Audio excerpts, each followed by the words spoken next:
وَلَقَدْ أَخَذَ اللَّهُ مِيثَاقَ بَنِي إِسْرَائِيلَ وَبَعَثْنَا مِنْهُمُ 12 نَقِيبًا وقال الله إني معكم لئن أقمتم الصلاة وآتيتم الزكاة وآمنتم برسلي وعزرتموهم وأقرضتم الله قرضا حسنا لأكفرن عنكم سيئاتكم ولأدخلنكم جنات تجري من تحتها الأنهار فمن كفر بعد ذلك منكم فقد ضل سواء السبيل۔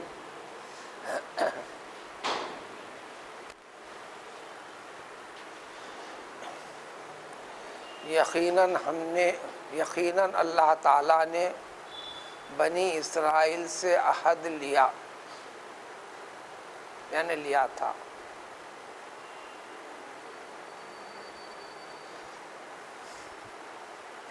پیغمبر موسیٰ علیہ السلام کو درمیان میں رکھ کر، یعنی بذریعہ پیغمبر موسیٰ علیہ السلام کے ذریعے سے ان کی قوم سے اللہ تعالیٰ نے ایک عہد لیا تھا۔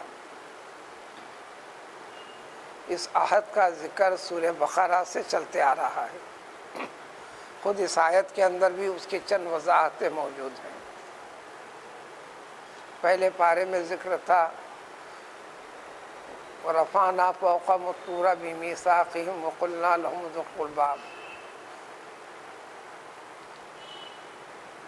حتیٰ کہ ان کے اوپر پہاڑ کو اوپر اٹھا کر بھی خُذُوا مَا آتَيْنَاكُمْ بِقُوَّةٍ، جو کچھ بھی میں بواسطے پیغمبر موسیٰ علیہ السلام کے ذریعے سے مقدس کتاب اور دیگر ہدایتیں جو دے رہا ہوں، ان ساری کی ساری چیزوں کے اوپر پوری پابندی کے ساتھ، پختگی کے ساتھ تم قائم رہو گے، اطاعت کرو گے، فرما برداری کرو گے، اپنی زندگی کے ہر پہلو میں اسی حکم کے مطابق اپنے آپ کو باقی رکھو گے۔ یہ عہد، یہ باتیں گزری اس سورہ کی ابتدا سے جو چلتے آ رہی ہیں، جو 11 آیتیں ہو چکے ہیں، اور اس آیت سے بھی 2 آیت پہلے بھی ذکر تھا، مسلمانوں سے بھی خطاب۔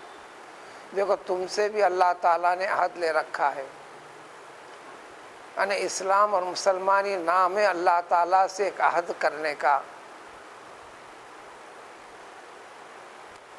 ہر چیز میں، ہر پہلو میں اللہ تعالیٰ کے حکم کی اتباع، فرما برداری، اس کے بتائے ہوئے طریقے سے کرنے کا، چاہے وہ زندگی کا معاملہ خانگی زندگی ہو یا اجتماعی زندگی ہو یا بندے کے معاملات اپنے رب کے ساتھ ہوں، یعنی عبادتیں ہوں کہ معاملات ہوں۔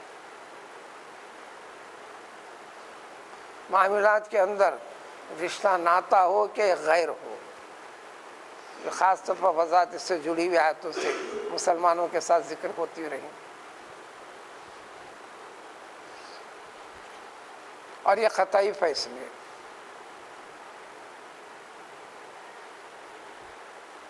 یہی چیزیں، یہ بات بتانا اس امت کے لوگوں کو اور اس زمانے کے موجودہ یہود و نصارہ کو،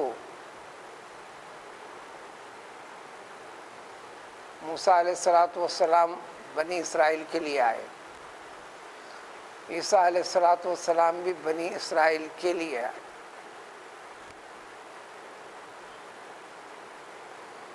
وَإِذْ قَالَ عِيسَى ابْنُ مَرْيَمَ يَا بَنِي إِسْرَائِيلَ إِنِّي رَسُولُ اللَّهِ إِلَيْكُمْ۔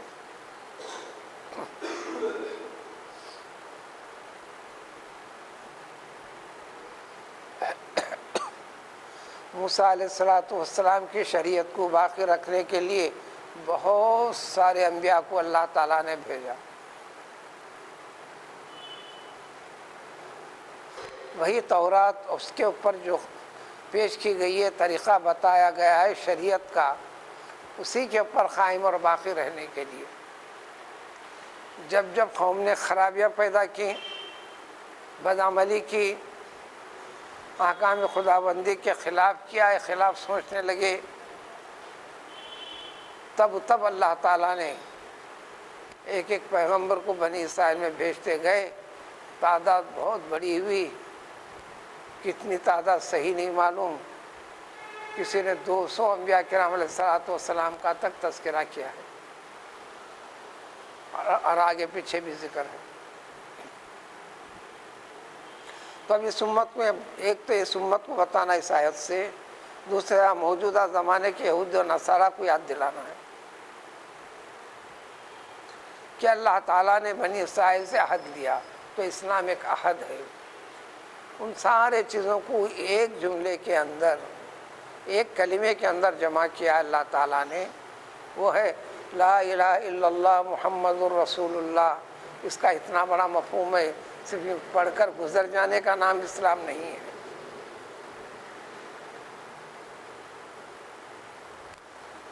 اپنی زندگی کا ہر عمل، ہر سوچ، جو عمل بتایا گیا ہے، جو طریقہ سمجھایا گیا ہے، اس کے مطابق کرنا، مرضی کے مطابق نہیں، کتھے کی بنیاد پر نہیں، رسم و رواج کی بنیاد کے اوپر نہیں، رسم و رواج کی بنیاد پر نہیں۔ حضرت عمرو بن العاص رضی اللہ تعالیٰ عنہ کو عمر فاروق رضی اللہ تعالیٰ عنہ نے حکمراں بنا کر مصر کے اوپر مامور کیا۔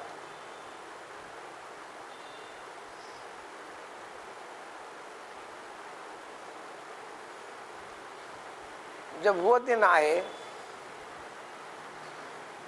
نہر نیل بالکل رک گئی، بہتی نہیں، پانی ٹھہرا ہوا، صرف نہ آگے جاتا نہ پیچھے ہوتا۔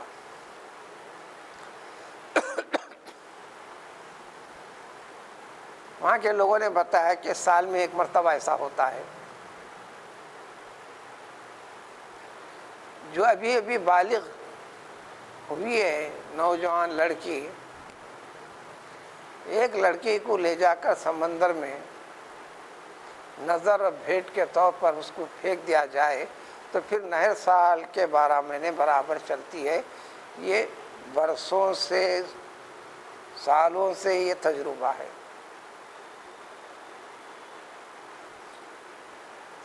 حاکم وقت عمرو بن العاص رضی اللہ تعالیٰ عنہ نے، انہوں نے کہا کہ یہ سب جاہلیت کے طریقے، یعنی غیر اسلامی پہلو جو اللہ نے فرمایا نہیں کرنے کا حکم نہیں دیا، یہ سب چیزیں ختم کر دیے گئے، ہم اس پر یقین نہیں رکھتے۔ نتیجے میں بھی نہر رکی رہی،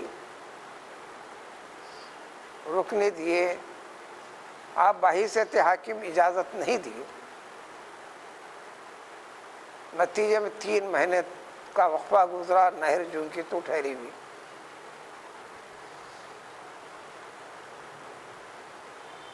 اتنی مدت میں آپ نے حقائق سے واقف کروایا عمر فاروق رضی اللہ تعالیٰ عنہ کو۔ آپ نے خط لکھ کر بھیجا، مشہور معروف واقعہ ہے۔ اس میں صرف اتنا ہی لکھا تھا، اے نہر نیل، اس سے خطاب کرتے ہوئے، میں امیر المومنین عمر ابن الخطاب تجھ سے یہ کہتا ہے کہ اگر تو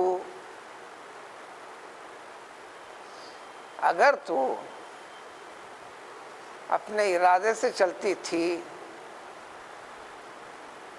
اور اپنے ارادے سے اگر رک گئی ہے تو الگ بات ہے، اور اگر تو اب تک چلتی تھی، اللہ کے حکم سے چلتی تھی، تو پھر اللہ تعالیٰ کا حکم آج بھی باقی ہے، اللہ کے حکم سے تو چل، یہ تجھے حکم ہے عمر کا۔ بس یہ چٹھی پڑے،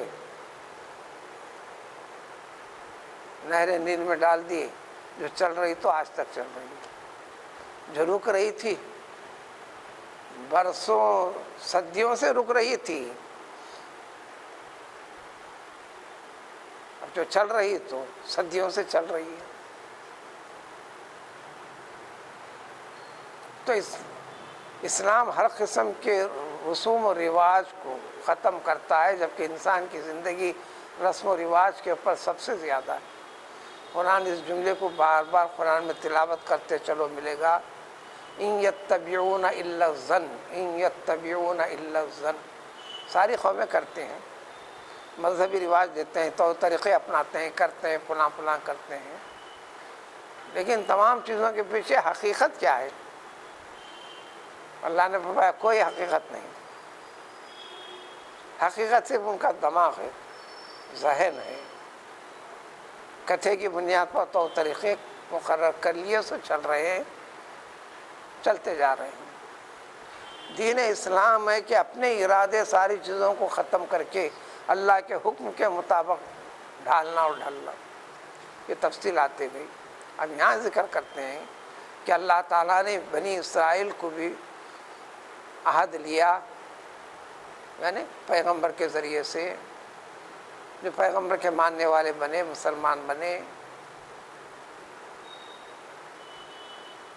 وَبَعَثْنَا مِنْهُمْ اثْنَيْ عَشَرَ نَقِيبًا،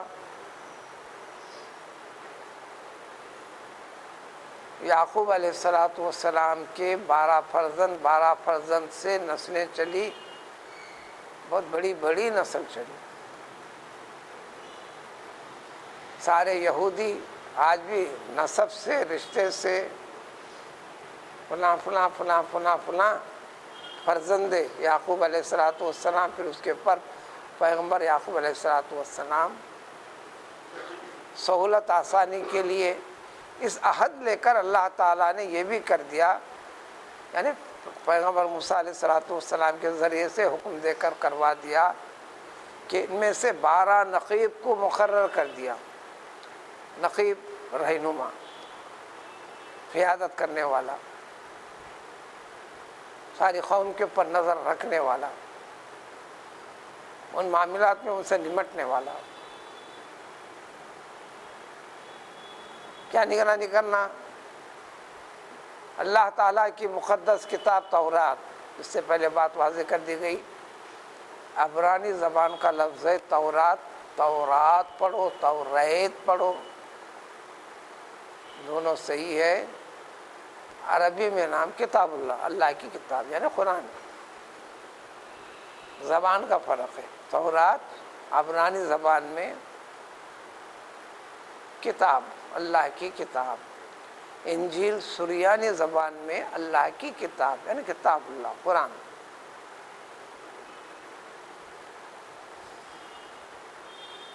اب یہ عربی زبان میں کتاب اللہ یعنی اللہ کا منشا ہے کہ اللہ کا حکم چلے، اللہ کا حکم سمجھ کر چلنا، یہ اللہ کو ماننا ہے، اللہ کے وحدہ لا شریک ہونے کا اقرار کرنا ہے، اپنے ہر عمل سے، زندگی کا چاہے کسی بھی پہلو سے جڑا ہوا ہو، یہ حکم ہے سمجھ کر کرنا، یہ اللہ کو ماننا ہے۔ اس کے خلاف کرنا تو اللہ کے حکم میں اللہ کے ساتھ کسی اور کو بیچ میں کھینچ کر لانا ہے۔ خالی بت کے سامنے کرنے پر ہی شرک نہیں ہے، وہ کھلم کھلا شرک ہے۔ یہ خفیہ وضاحت کے ساتھ سمجھ میں نہ آنے والا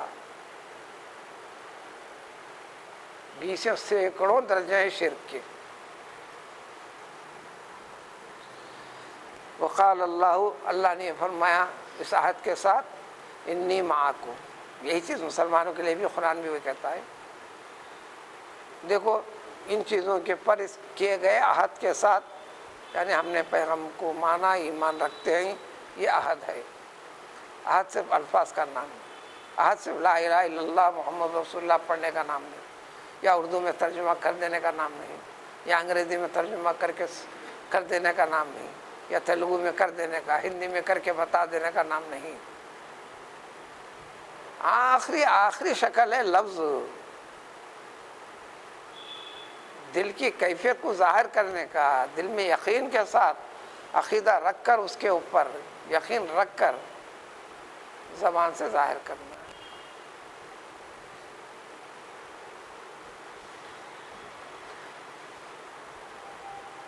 اس لیے قدیم ہمارے اسلاف میں، تابعین میں، تبع تابعین میں، صحابہ میں جو لوگ 20 سینکڑوں بار توبہ کرتے ہیں، عمل کے اندر خرابی ہے، تو وہ دل سے نہیں ہوئی، زبان سے اے اللہ اے اللہ اے اللہ اے اللہ، یہاں سے حلق سے اتر رہا ہے، دل سے نہیں اتر رہا۔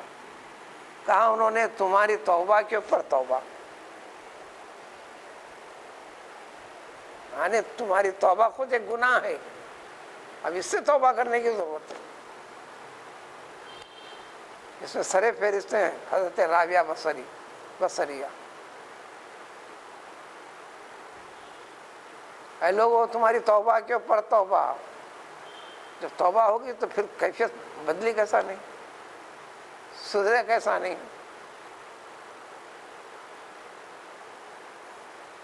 وقال اللہ انی معکم، اللہ کا اس کے بعد اعلان ہے اگر تم اس پہ قائم رہو، یہ اعلان قیامت تک بھی ہے، آج بھی ہے، اس وقت بھی ہے، اس لمحہ بھی ہے، اس سیکنڈ میں بھی ہے، شرط ہے ویسا ہونے کی۔ اللہ نے یہ فرمایا کہ دیکھو اس پر تم قائم رہو تو میں تمہارے ساتھ ہوں۔ مسلمانوں کو کہا ان تنصر اللہ ینصرکم ادعونی استجب لکم لئن شکرتم لازیدنکم، یہ سب ایک ہی مفہوم ہے۔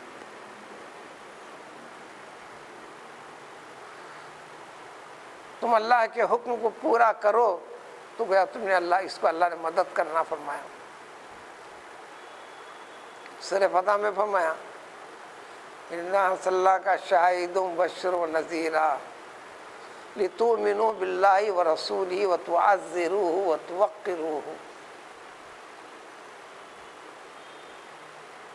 اللہ کی بڑائی ہوتی کیسے، اپنے پیغمبر کی تعظیم ہوتی کیسے، ان کے بتائے ہوئے طریقے کو مان کر اس پر اپنے آپ کو قائم رکھنا، یہ تعظیم کا طریقہ ہے، یہ اللہ کو ماننے کا، اطاعت کا اظہار کرنے کا طریقہ ہے۔ انہیں بھی وہی فرماتا ہے کہ اللہ تعالیٰ نے کیا میں تمہارے ساتھ ہوں، کیا مطلب میری مدد تمہارے ساتھ ہے، اللہ تو ہر ساتھ ہے۔ وَهُوَ مَعَكُمْ أَيْنَمَا كُنتُمْ، سورہ حدید میں آئے گا، تم جہاں بھی ہو اللہ تعالیٰ ہے ساتھ۔ جہاں تم تنہا ہو وہاں ایک دوسرا ہے، سمجھو اس کو اللہ۔ جب تم دو ہوتے ہو سمجھو کہ تیسرا اللہ تعالیٰ ہے، جب تم چار ہوتے ہو تو سمجھو کہ پانچواں اللہ تعالیٰ ہے۔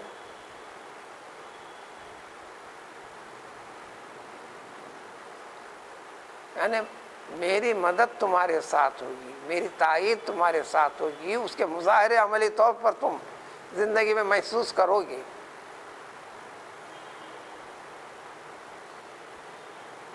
مطلق قاعدہ ذکر کر دیا گیا، وحی کے ذریعے سے فرشتہ بھیج کر دیکھو تم پر جو مصیبت آئی نا فلاں غلطی کی وجہ سے، یہ تمہاری جو مدد ہوئی نا یہ فلاں نیکی کی وجہ سے، ایسا کھلم کھلا بیان کرنے والا آئے گا نہیں، ملے گا نہیں۔ یہ ساری چیزیں ذکر کر دی جا رہی ہیں۔ ہاں ایمان کی حقیقت کو معلوم کرو، پتہ چل جائے گا، یہ کیفیت سمجھ میں آنے بھی لگے گی۔ حضرت عثمان غنی رضی اللہ تعالیٰ عنہ کی ایک مجلس، آپ کی مجلس میں ایک شخص آیا، اس شخص کا بیک گراؤنڈ یہ تھا، جب نکلا تھا تو راستے میں ایک حسینہ کے اوپر نظر پڑ گئی، پڑتی ہے، پڑھنے دیجیے، پڑھنا الگ ہے، نظر کو جمانا اچھا سمجھ کر نظر کو ٹکانا یہ الگ چیز ہے، یہ دونوں میں فرق ہے۔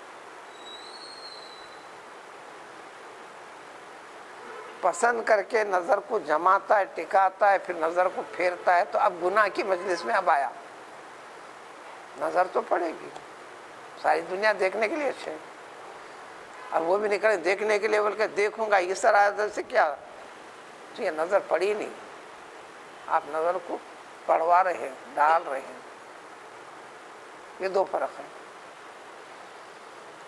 یعنی ایک چیز بتانا ہے یہاں پر ضمن میں، حضور صلی اللہ علیہ وسلم نے فرمایا آخر میں تاکید کرتے ہوئے اتقوا فراست المؤمن، اے لوگو مومن کی فراست سے،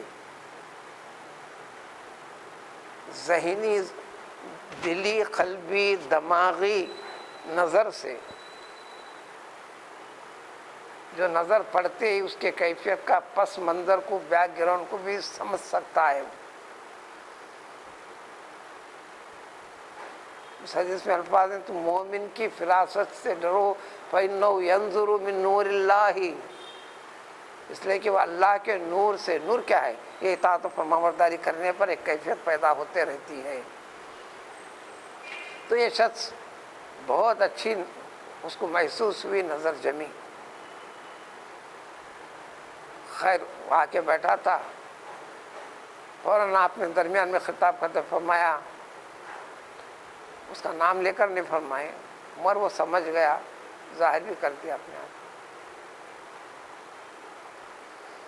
تم میں سے بعض حضرات ایسے ہیں جن کی آنکھوں میں زنا کے آثار، جھلکیاں نمایاں دکھائی دے رہی ہیں، ایسے بھی آ کر بیٹھے ہیں۔ یہ کہتے اس نے فوراً کہا، اللہ کے رسول صلی اللہ علیہ وسلم کے دنیا سے پردہ فرما جانے کے بعد کیا وحی کا دروازہ ابھی کھلا ہے؟ جو آپ کو پتہ چل گیا، میں بعض کی آنکھوں میں زنا کے آثار، نشانیاں، علامتیں دیکھ رہا ہوں، دکھ رہی ہیں۔ واقعے کے عین مطابق تھا، نہ کسی کے سامنے ذکر نہ شغل، اور اس کو اپنے تنہائی میں معاملہ راستے میں پیش آیا، سیدھا وہاں سے آ کر بیٹھا تھا۔ عثمان غنی رضی اللہ تعالیٰ عنہ نے فرمایا کہ نہیں، وحی کا دروازہ بند ہو گیا، لیکن وحی کے پیغامات کے ذریعے سے جو اللہ تعالیٰ نے نور عطا فرمایا ہے، تو مومن ایمان کے نور سے دیکھ کر ان جیسی چیزوں کو سمجھ لیتا ہے، جان لیتا ہے، تاڑ لیتا ہے۔ عام بھولا بھالا آدمی وہ بتا دے، یہ بتا دے، یہاں بھی ایک دو کیفیت ہیں، اب یہ تقریر کرنا نہیں ہے۔ ایمان والوں کا ایک الگ ہے، شیطانیت سے جڑے ہوئے لوگوں کا ایک حال الگ ہے۔ جتنے یہ عاملین ہیں، نجومی ہیں، جادوگر ہیں، فلاں فلاں ہیں، یہ حقائق کو اب یہاں پر اس موضوع کے تحت چھیڑنا نہیں ہے، وہ ایک الگ چیز ہے، حقیقت ہے۔ جو گزرا ہوا کچھ حصہ ذکر کر سکتے ہیں آپ کے سامنے، یہ غیب نہیں ہے۔ اگلا ایک لمحے کے بعد کیا آنے والا کوئی کسی کے اندر مجال نہیں ہے۔ گزری ہوئی چیزیں کہہ سکتے ہیں آپ اس کے طریقے کے اوپر، اور ہر ایک کا دماغ، اس کی قوت ایک الگ الگ معیار کی درجے کی ہے۔ تو آپ نے فرمایا انی معکم، میں تمہارے ساتھ ہوں، اللہ تعالیٰ نے فرمایا، یعنی بس اس شرائط کے ساتھ آگے بڑھو، آخر تک دنیا رہے تک بھی تم غالب رہو، تم پر کوئی نظر تک نہیں اٹھائیں گا، اگر اٹھائے تو ساتھ میرا رہے گا، مدد میری رہے گی، کامیاب تم رہو گے، غلبہ تم پاؤ گے، میری ساری کی ساری نعمتیں فراوانی کے ساتھ تم کو ملیں گی، کوئی رکاوٹ نہیں رہے گی۔ یہی چیز مسلمان سے خطاب ہے۔ یہ کیفیت پیدا ہونے پر آج بھی ہے، فوراً بھی ہے، تو فوراً یہ چیز سارا نظام قدرت بدل دی۔ لئن اقمتم الصلاۃ، کیا ہے وہ؟ مگر شرط یہ ہے، مطلق معاہدہ پورا کا پورا کلام پاک کی تعلیمات آتے ہیں، اس میں اہم چیزوں کا ذکر فرماتے ہیں۔ وہ کیا چیزیں تھے معاہدے میں تھیں، اس امت کے لیے بھی ہیں۔ اگر تم، یعنی کنڈیشن کے ساتھ ہے اللہ کی تائید، اقمتم الصلاۃ، نماز ہمیشہ قائم اور باقی رکھو گے وقت پر، اس کے آداب اور طریقے سے۔ کہیں بھی قرآن میں نماز پڑھو حکم نہیں آیا، نماز کو اس کے وقت پر ہمیشہ قائم رکھو پورے آداب کے ساتھ، یعنی وقت، سب سے پہلا ادب اس کا ہے کہ وقت کے ساتھ۔ مستقل آیت شریفہ نازل فرمایا اللہ نے، ان الصلاۃ کانت علی المؤمنین کتابا موقوتا، پریکٹیکل عمل بھی کروا کے بتلایا۔ جنگ میں جنگ چل رہی تھی،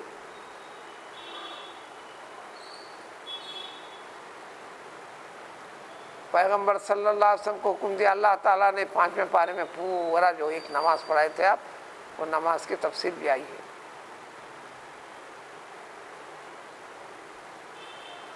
آدھے آدمیوں کو لے کر جماعت قائم کر دیجئے، وقت سے ہٹنا نہیں نماز، آدھے لوگ میدان جنگ میں لڑتے رہنے گے۔ تاکید فرما دی، ایک رکعت آپ کے ساتھ ادا کریں گے، آپ پوری نماز کی تکمیل کریں گے۔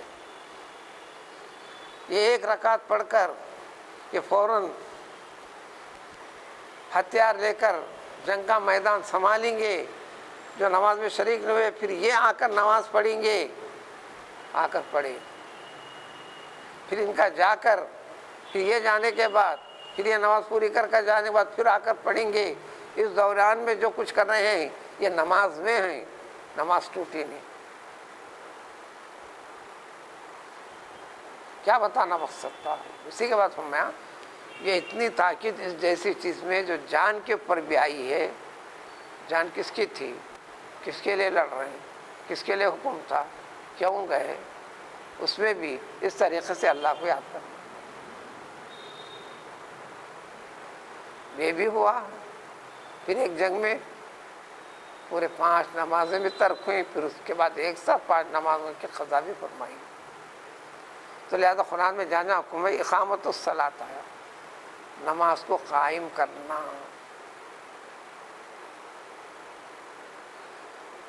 وآتیتم الزکاۃ، اور زکوٰۃ کو ادا کرتے رہنا، یعنی بدنی عبادت، مالی عبادت، یہ 2 عبادتیں سب سے اہم۔ ایک پہلو، دوسرا اس امت کو یہ بھی بتانا ہے کہ صرف تمہارے لیے حکم نہیں ہے، تم سے پہلے کی گزری ہوئی ساری شریعتوں کے لیے بھی یہ حکم تھا۔ آپ کے بدن سے جڑی ہوئی عبادتیں ہیں اور مال سے جڑی ہوئی اطاعت و عبادتیں باقی ہیں، یہ فرض۔ پھر یہ حکم تھا وآمنتم برسلی، میرے تمام کے تمام رسولوں کے اوپر یقین رکھنا۔ یہاں غلطی جو ہوئی ہے اس کی وجہ سے دائرہ اسلام سے ان کو خارج اور باہر قرار دیتے ہیں ہم۔ کسی ایک رسول کا بھی انکار نہیں کرنا، اس لیے ہمارے پاس بھی ایمان کی بنیادی چیزوں میں سے جو ہے آمنت باللہ و ملائکتہ و کتبہ و رسلہ۔ دنیا کی جب بھی پیدا فرمایا تھا اللہ تعالیٰ نے سب سے پہلے رسول کا انتخاب فرمایا تھا، جب سے لے کر آخر پیغمبر تک ہر پیغمبر کو ہم یقین رکھتے ہیں، اس اعتبار سے کہ اللہ نے ان کو رسول منتخب فرمایا، رسالت کے لیے بھیجا تھا۔ اب ان کی شریعت باقی نہیں رہی، تو لہذا دین اسلام میں داخل ہونا ہر نبی کا اقرار ہے، اور ساری شریعتوں کے پر عمل ہے۔ وہ سارے خلاصے قرآن میں پیش کر دیے گئے، اور یہ اشارہ بنی اسرائیل کو بھی دینا ہے، پیغمبر موسیٰ علیہ السلام کے بعد بھی تمہارے پاس بہت سارے پیغمبر آئیں گے۔ اب تمہاری نسل میں آنے والوں کے لیے یہ نہیں کہ پیغمبر گزر گئے، ایسا نہیں، جب جب پیغمبر کا وجود ہوگا تمہیں ان پر ایمان رکھنا، یقین رکھنا لازم ہے۔ اس سے ہٹو گے تو پھر اللہ تعالیٰ تم کو عطا کیے گئے شرف اور مرتبے کو کھینچ لے گا۔ پھر یہ بھی وَعَزَّرْتُمُوهُمْ، ان کی اطاعت و فرمانبرداری کر کر ان کے ہاتھ مضبوط کرو گے، ان کی مدد کرتے چلو گے۔ وَأَقْرَضْتُمُ اللَّهَ قَرْضًا حَسَنًا، اور اللہ تعالیٰ کو قرض حسنہ دیتے رہو گے، یعنی زکوٰۃ فرض کے حد تک دے دے کر خاموش نہیں بیٹھو گے۔ زندگی کے ہر موڑ میں، ہر وقت، ہر لمحے میں فرض نہیں، غیر فرض طریقے پر جب جب یہ چیزیں مسائل پیدا ہوں گے، اپنے مال کے اوپر ناک صاف پھن مار کر بیٹھے جیسا نہیں بیٹھو گے، اس میں وقت نکالو گے، صرف کرتے چلے جاؤ گے، صرف فرض زکوٰۃ کے ادا کرنے پر اکتفا نہیں کرو گے۔ اور یہی حکم اس امت کے لیے بھی ہے، اگر یہ کرو گے تو ضرور ضرور میں تمہارے سارے کے سارے غلطیوں کو، برائیوں کو میٹ دوں گا۔ 2 چیزیں فرماتے، معاف کر دوں گا، ٹھیک ہے معاف کر دیے، لیکن نام عمل میں لکھے ہوئے ہیں اس کو بھی میٹ دوں گا، گویا تم نے کیا ہی نہیں، میں ساری کی ساری چیزوں کو ختم کر دوں گا۔ اور نہ صرف کروں گا بلکہ تم کو جنت اور نعمتوں میں داخل کروں گا جس میں نہریں نواں ہیں۔ اس کے باوجود اگر اس کے خلاف کرو گے، نافرمانی کرو گے، تو سمجھو کہ سیدھا راستہ یعنی صراط مستقیم سے تم ہٹ گئے۔ سورہ فاتحہ میں وہ اہدنا الصراط المستقیم کیا ہے، یہ اوپر جو کرنے کے طریقے ہیں۔ مغضوب علیہم اور الضالین جو لوگ کون ہیں، وہ اس کا خلاف کرنا۔ مغضوب علیہم اور الضالین یہ اس کے خلاف کرنے والے۔ وہاں اس میں دعا ہے غیر المغضوب علیہم ولا الضالین، جو مغضوب علیہم ہیں اور ضالین ہیں، گمراہ ہیں، ان لوگوں کا راستہ نہیں۔ صحیح راستے پر چلنے کی توفیق دے، میں کوشش کر رہا ہوں تو توفیق دے، میں آگے بڑھ رہا ہوں تو طاقت دے، میں باقی رہنا چاہتا ہوں تو مجھے قوت دے، میرے قدم ثابت قدم رکھ۔ یہ سارے کے سارے پہلو ہیں۔ سبحان اللہ۔